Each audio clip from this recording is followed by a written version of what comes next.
இந்த மூன்று தன்மைகள் யாரிடத்திலே இருக்கிறதோ அவர்கள் ஈமானுடைய சுவையை சுவைத்தவர்கள். ஹலாவா, ஈமானுக்கென்று ஒரு சுவை இருக்கிறது.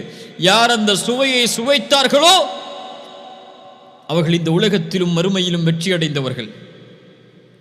முதல் தன்மை ஐயக்கூன் அல்லாஹு வ ரசூலுஹு அஹப்ப இலைஹி மிம்மா சிவாஹுமா, அல்லாஹும் ரசூலும் உலகத்தில் உள்ள எல்லோர்களை விடவும் நேசத்திற்குரியவர்களாக உள்ளத்திற்கு மாறினால் அவர்கள் ஈமானுடைய சுவையை சுவைப்பார்கள். ஒருவரை நேசித்தால் அல்லாஹ்விற்காகத்தான் நேசிப்பார், இவரும் ஈமானுடைய சுவையை சுவைப்பார். குஃப்ரிலிருந்து அல்லாஹ் அவரை பாதுகாத்ததற்கு பிறகு மீண்டும் அதனை நோக்கி திரும்புவதை நெருப்பில் வீசப்படுவதை போல் வெறுப்பார், இவரும் ஈமானுடைய சுவையை சுவைப்பார் என்று ரசூலுல்லாஹி ஸல்லல்லாஹு அலைஹி வஸல்லம் சொன்னார்கள்.